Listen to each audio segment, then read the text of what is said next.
For our presentation, we were asked to speak on projectized organization. Projectized organization is basically an organization that organizes its activities and programs that are implemented through projects and that intends to empower project team to act with autonomous discretion in project management. So essentially what that means is each project team is kind of its own bubble, with a project manager having full authority over the team and its project. So that means the project manager will control things like the budget, the resources, the work assignments. They basically have full delegation and full control over their own project group. And everyone on the team reports only to their project manager.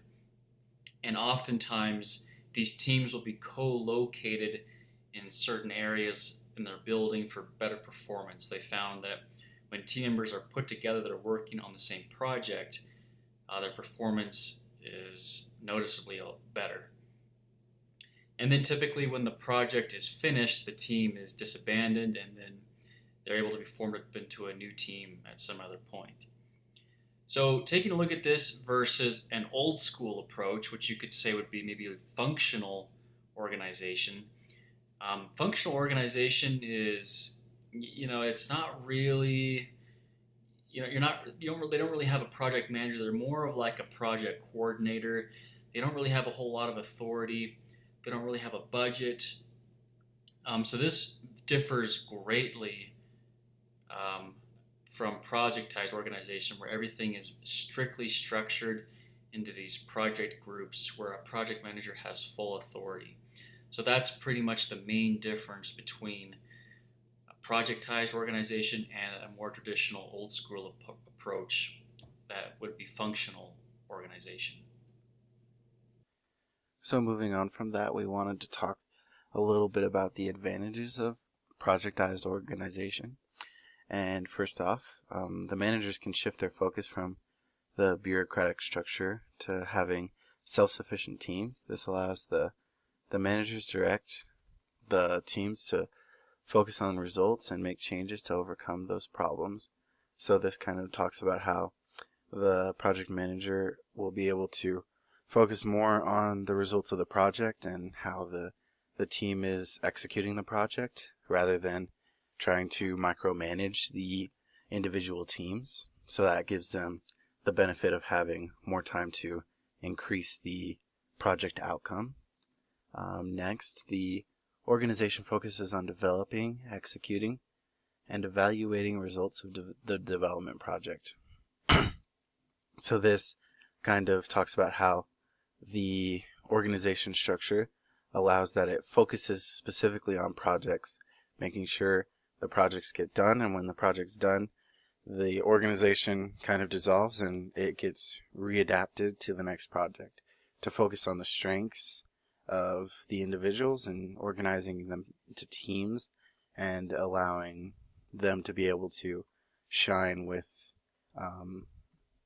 their strengths in executing different aspects of the project depending on the project specifically.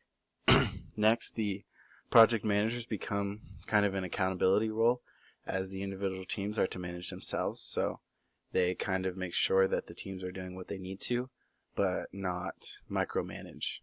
And there's clear leadership in the project manager. So if there's any problems or questions, the teams know that the project manager has the final say, and having that one person as the leading role makes it really advantageous to not be confused in a different management structure, that there is that clear leader on the project. Now that we have talked about the advantages of projectized organizations, let's shift our focus to disadvantages. We all know with great power comes great responsibility, but in this case, also the potential for arrogance in the project manager. This power balance also has the ability to strain relationships in the group dynamic. If someone doesn't like their project manager, they don't have much of a choice but to work with him directly and a lot. Another possible problem appears when each project works independently and there is miscommunication in between the groups. This can lead to duplicate resources because two groups get the same resource because neither of them talked to each other to find out that it was available. This ends up increasing costs for the company and is very inefficient. All projects have deadlines, but when projects' main focus is around meeting tight deadlines, then stress in the workplace is bound to increase. Knowing that any problem can derail the plan and cause problems down the road adds a lot of stress to make sure that things work out and that no problems are found.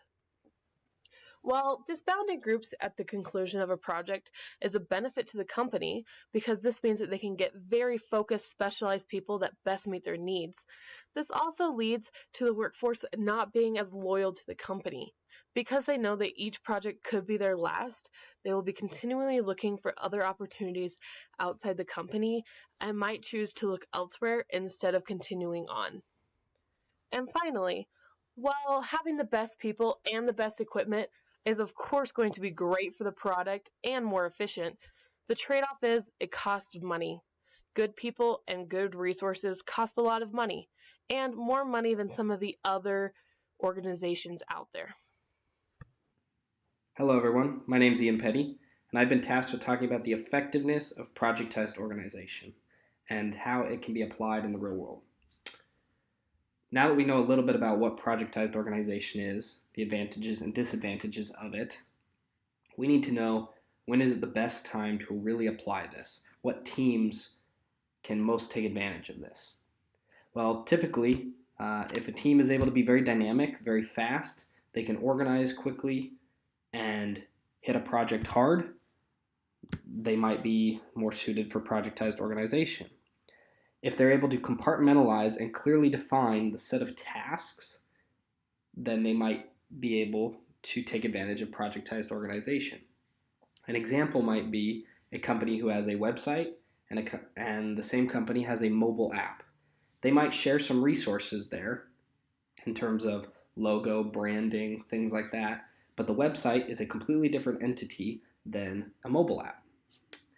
These teams need to be able to have access to plentiful resources. For example, if there's a developer on that mobile app team that's really an expert in web development and the web team is suffering because the other developer is in the mobile team, then that company might not be best suited for projectized organizations.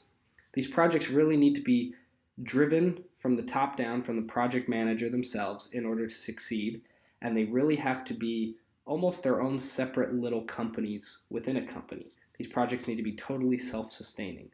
So if a company can do that, if they can be dynamic and fast, create a team, disband the team quickly, and have plenty of resources with a driving force of a project manager, then projectized organization is the way to go.